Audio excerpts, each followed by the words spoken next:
Pembacaan Alkitab tanggal 12 Januari tahun 2023 hari ke-12. Yesaya pasal 22. Tentang Sebna dan Elyakim. Beginilah firman Tuhan, Tuhan semesta alam. Mari, pergilah kepada kepala istana ini, kepada Sebna yang mengurus istana, dan katakan, ada apamu dan siapamu di sini? Maka engkau menggali kubur bagimu di sini. Hai yang menggali kuburnya di tempat tinggi, yang memahat kediaman baginya di bukit batu. Sesungguhnya, Tuhan akan melontarkan engkau jauh-jauh, hai orang. Ia akan memegang engkau dengan kuat-kuat dan menggulung engkau keras-keras menjadi suatu gulungan dan menggulingkan engkau seperti bola ke tanah yang luas. Disitulah engkau akan mati, dan disitulah akan tinggal kereta-kereta kemuliaanmu.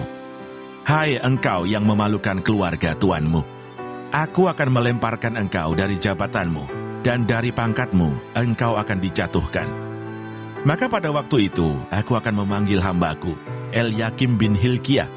Aku akan mengenakan jubahmu kepadanya, dan ikat pinggangmu akan kuikatkan kepadanya, dan kekuasaanmu akan kuberikan ke tangannya. Maka ia akan menjadi bapa bagi penduduk Yerusalem dan bagi kaum Yehuda. Aku akan menaruh kunci rumah Daud ke atas bahunya. Apabila ia membuka, tidak ada yang dapat menutup. Apabila ia menutup, tidak ada yang dapat membuka. Aku akan memberikan dia kedudukan yang teguh, seperti gantungan yang dipasang kuat-kuat pada tembok yang kokoh. Maka ia akan menjadi kursi kemuliaan bagi kaum keluarganya.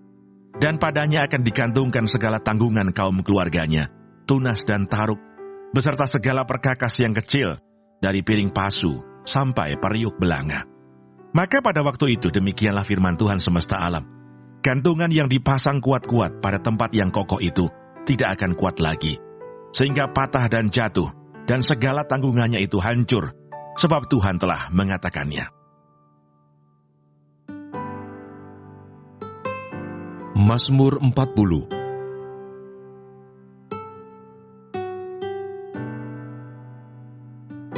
Syukur dan doa.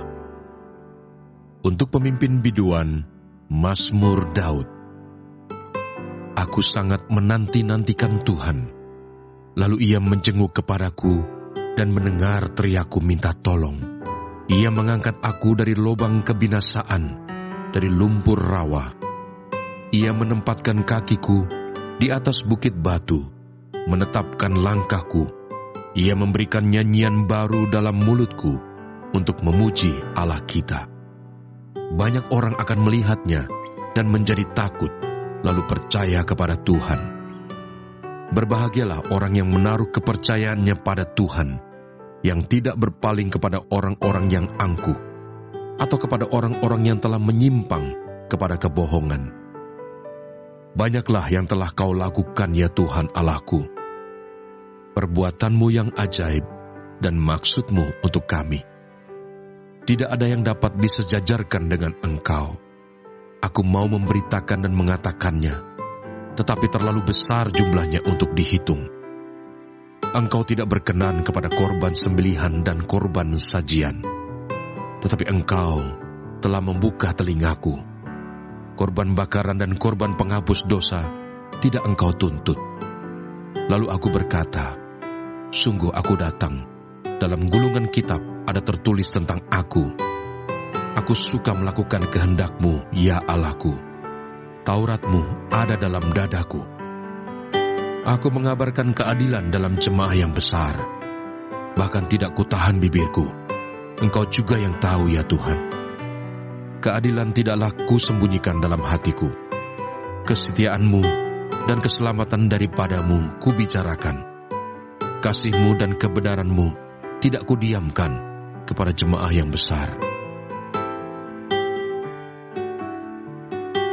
Galatia pasal 1. Hanya satu Injil. Aku heran bahwa kamu begitu lekas berbalik daripada Dia yang oleh kasih karunia Kristus telah memanggil kamu dan mengikuti suatu Injil lain yang sebenarnya bukan Injil. hanya ada orang yang mengacaukan kamu dan yang bermaksud untuk memutarbalikkan Injil Kristus. Tetapi sekalipun kami atau seorang malaikat dari surga yang memberitakan kepada kamu suatu Injil yang berbeda dengan Injil yang telah kami beritakan kepadamu, terkutuklah dia. Seperti yang telah kami katakan dahulu, sekarang kukatakan sekali lagi. Jikalau ada orang yang memberitakan kepadamu suatu Injil yang berbeda dengan apa yang telah kamu terima, terkutuklah dia. Jadi bagaimana sekarang? Adakah ku cari kesukaan manusia atau kesukaan Allah? Adakah ku coba berkenan kepada manusia? Sekiranya aku masih mau mencoba berkenan kepada manusia, maka aku bukanlah hamba Kristus. Bagaimana Paulus menjadi rasul?